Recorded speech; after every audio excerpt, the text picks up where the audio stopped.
김성구의 뉴스 브리핑. 도널드 트럼프 제45대 대통령이 어제도 박스뉴스의 그렉 굿펠드 방송에 출연을 해서 인터뷰를 계속 이어나갔습니다.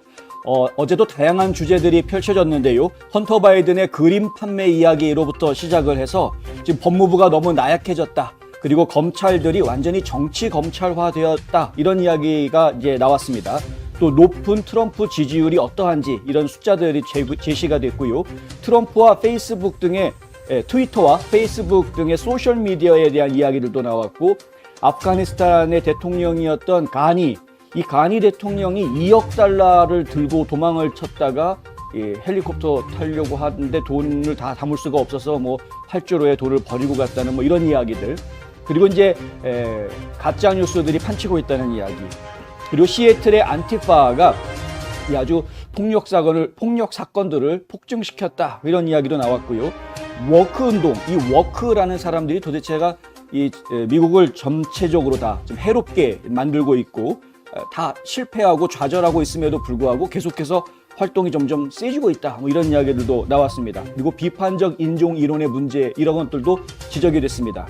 이 많은 이야기들을 하면서 트럼프는 이것은 우리나라의 슬픈 일이다 라고 한탄을 했는데요.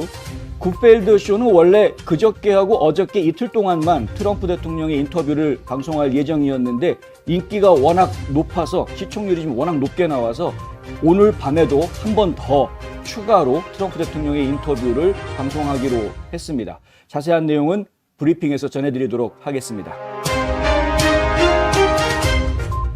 조 바이든 대통령은 어제 백악관에서 백신 의무화 명령을 발표했습니다. 우리는 백신을 접종한 근로자들을 백신을 접종하지 않은 근로자들로부터 보호하려고 한다, 이런 애매한 말을 했는데요. 이 말은 결국 이 국민들을 백신 접종했느냐 안 했느냐로 양분화하고 갈등을 조장한다라는 비난을 받기에 지금 딱 좋은 그런 표현입니다. 바이든은 대통령으로서 내 임무는 모든 국민을 보호하는 것이다 라고 말했으면서도 이 같은 말을 해서 도대체가 앞뒤가 안 맞는 이야기를 했다, 이런 지적을 피하기가 어려운 상황이 됐습니다. 백신 주사를 맞지 않은 경우에 직원들은 최소 일주일에 한 번 이상 검사를 받고 음성 판정을 받았다는 것을 증명해야 합니다. 그렇지 않으면 100명 이상 고용이 된 회사에서 일하는 직원들은 반드시 백신을 맞아야 하는 그런 상황이 됐습니다. 바이든은 몇몇 대기업들 이미 다 그렇게 하고 있다라고 이야기하면서 유나이티드 항공사, 디즈니, 타이슨 푸드를 예로 들고요. 그리고 또 심지어는 폭스뉴스도 그렇게 하고 있다라고 이야기했습니다.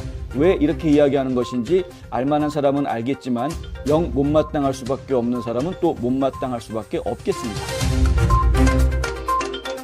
전국 공화당 위원회에서 백신 의무화와 관련해 바이든 행정부를 고소하겠다라는 이야기가 나왔습니다. RNC의 론나 맥데니얼 회장은 어제 저녁에 성명을 내고 조 바이든은 당선됐을 때 미국인들에게 백신 의무화 명령을 내리지 않을 것이라고 말했었다. 그런데 그는 거짓말을 했다라고 지적했습니다. 맥데니얼은 이제 전국의 중소기업, 근로자, 가족들이 그 대가를 치르게 될 것이라며 많은 미국인들처럼 나도 백신에 찬성하지만 의무화에는 반대한다라고 말했습니다. 이것은 이제 바이든 대통령이 어제 백신 의무화 정책을 발표하면서 나온 이야기인데, 문제가 된 점은 만약에 이 명령을 지키지 않을 경우 적발이 되면 최대 $14,000의 벌금을 부과할 수 있다라는 이야기가 나오면서 강한 반발을 사고 있습니다.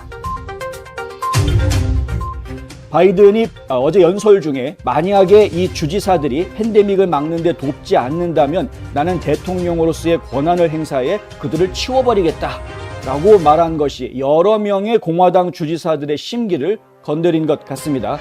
크리스티 노엠 사우스다코타 주지사는 어제 트위터에 내 법무팀은 조 바이든의 위헌적 규칙에 대해서 소송을 제기할 준비가 돼 있다라고 이야기했고요. 또 브라이언 캠프 조지아 주지사 같은 경우에는 바이든은 탈레반에게 했어야 할 거친 말을 우리 국가의 주지사들에게 지금 하고 있다, 이렇게 또 지적을 했습니다.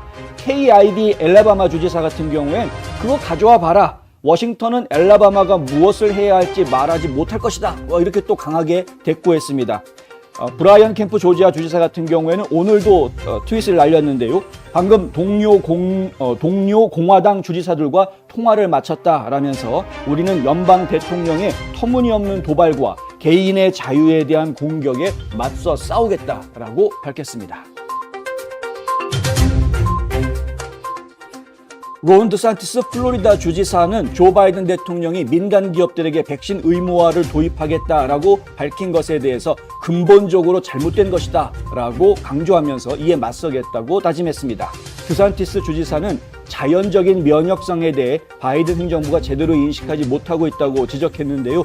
이스라엘의 연구 결과 면역력의 감염 통제가 더 강력한 것이라고 말했다는 것입니다. 이것은 결국 자연 면역이 인공적인 백신 면역보다 더 강력할 수 있다는 의미로도 풀이되는 대목입니다. 플로리다 주지사는 주지사실은 드산티스의 계획에 따라서 마련된 단일 클론 항체 치료 센터 덕분에 약 5만여 명의 고위험 환자들이 입원을 안 해도 될 수 있게끔 약 70% 정도 예방할 수 있었다라고 밝혔고요. 플로리다는 입원율이 감소하는 9개 주 중 하나다라고도 밝혔습니다. 그러면서 바이든은 코로나19를 막는 데 효과적이지도 않은 아주 권위적이고 강압적인 명령을 할 것이 아니라 이런 치료, 조기 치료 이런 부분에 좀 초점을 맞춰야 할 것이다 라고 강조했습니다. 플로리다주의 항소법원은 오늘 론 드산티스 플로리다 주지사의 손을 들어줬습니다. 주 공립학교에서 마스크 착용 의무와 금지 조치에 대해서 소송이 제기가 됐었는데 이 법원에서 앞서 있었던 주 법원에서는 주지사의 행정명령이 잘못됐다라고 패소했던 것을 이번에 항소법원에서는 다시 주지사 편을 들어주어서 마스크 의무와 금지 행정명령은 그건 유효하다라는 식으로 이제 부활시켜 주었습니다. 일단은 그 소송을 유예해 줌으로 해서 자동으로 이 행정명령이 발효될 수 있게끔 해준 것인데요. 학교와 보건 관계자들은 코로나19 예방조치를 둘러싼 정치화된 다툼 때문에 주지사와 다른 관리들 간에 싸움이 벌어지는 것에 대해서 지금 눈살을 찌푸리고 있는 그런 상태입니다. 마이애미데이드 교육청을 비롯해서 12개 교육청이 지금 주지사 명령에 항거하고 있는 그런 상황인데요. 그중에서 2곳은 주 교육부에서 지금 예산 지원을 아예 예산 지원을 지금 주지 않은 그런 상태입니다. 이번에 판결이 뒤집혔기 때문에 주 교육청들이 어떻게 또 대응할지 저희가 지켜봐야 하겠습니다. 백악관에서는 이 조 바이든 대통령이 9.11 20주년 기념식 행사에 직접 연설을 하지 않을 것이다. 그러니까 직접 강단에 올라가서 음성 연설을 하지 않을 것이다 라고 이야기했습니다. 대신에 미리 준비된 동영상으로 하게 될 것이다. 이 같은 이야기를 하게 된 것은 아무래도 세 군데에서 행사가 동시다발적으로 진행이 될 텐데 그 세 군데 행사에 가능하면 바이든이 모두 다 참석하려고 하기 때문에 그렇다라는 설명이 어제 나왔습니다. 젠 사키 백악관 대변인이 이런 설명을 했는데 과연 그 설명을 저희가 얼마만큼 사실로 받아들여야 될지는 잘 모르겠습니다. 가뜩이나 바이든이 실언을 많이 하고 실수를 많이 하고 있는 상황이기 때문에 그런 실수를 최소화하기 위한 일종의 꼼수를 부리는 것이 아니냐 뭐 이렇게 이해할 수밖에 없는 상황이기도 한 것이죠. 이번에 바이든은 내일 뉴욕 무역센터 기념관, 펜실베니아 93편 항공기 추모관, 버지니아 펜타곤 기념관 등을 방문할 예정이라고 합니다. 그런데 트럼프 대통령 시절에는 원래 세 곳 다 방문하지 않았고 한 곳을 정해서 그곳에서 직접 연설하는 모습을 매년 보여줬었습니다. 바이든은 왜 다르게 행동하는 것일까요? 생각해 볼 필요가 있겠습니다. 앤드류 양, 작년에 민주당 대선 후보로 민주당 경선에 출마해서 주목을 받았던 인물입니다. 특히 이제 아시안계 미국인으로서 대선에 도전한 첫 번째 인물이다 뭐 이런 이야기가 나왔기 때문에 더욱더 아시안 커뮤니티 쪽에서는 주목했던 인물인데요. 그런데 이제 민주당은 실패했다라는 이야기가 지금 나오고 있고 그리고 더 이상 민주당은 본인은 민주당 아니다. 민주당을 나오겠다라는 이야기도 좀 들려오고 있습니다. 그러면서 제3의 정당을 창당하겠다.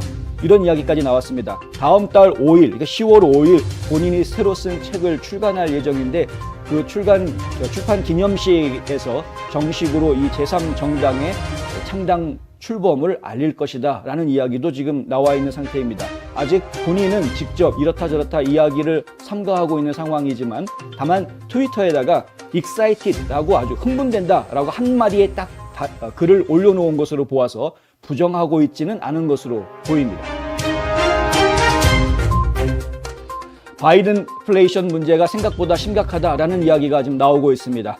인플레이션 문제는 어제 오늘 이야기는 아닙니다만은 지금 이제 생산자 물가지수라는 부분이 7월에 비해서 8월에 0.7% 상승했다라는 집계가 나왔습니다. 생산자 물가지수는 소비자 물가지수보다 먼저 선행해서 이 인플레이션을 체크할 수 있는, 확인할 수 있는 그런 지수이기 때문에 이것이 향후에 소비자 물가지수로도 연결될 것이라고 보는 전문가들이 많습니다. 결국은 생산자 물가지수가 0.7% 올랐다라는 것은 소비자 물가지수도 8월에 상당히 오를 것이다라는 것을 예고하는 것이어서 지금 긴장감을 주는 그런 상황이라고 할 수 있겠습니다. 경제 전문가들은 이 생산자 물가지수가 6월, 7월에 보고됐었던 1%보다 좀 더 낮은 하향 조정된 0.6%가 상승할 것으로 예상을 했었는데 0.7%가 상승을 했기 때문에 예상보다는 조금 더 물가가 올라가는 것으로 지금 보고 있습니다.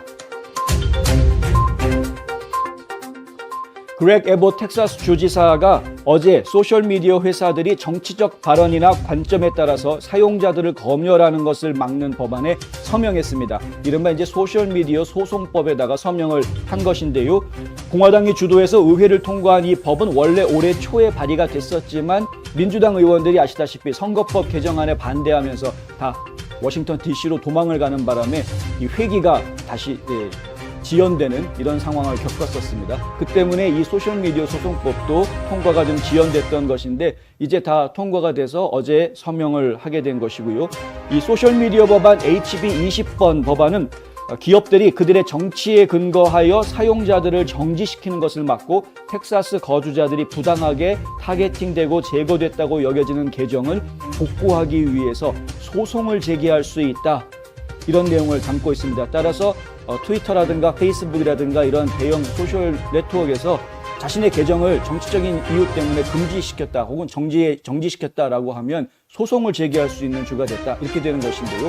민주당 쪽에서 이거 가만히 있을 리가 없죠. 이후에 또 다른 조치들 그리고 소송전들이 더 추가될 것으로 예상이 됩니다. 자세한 이야기는 또 브리핑 시간에 전해드리도록 하겠습니다.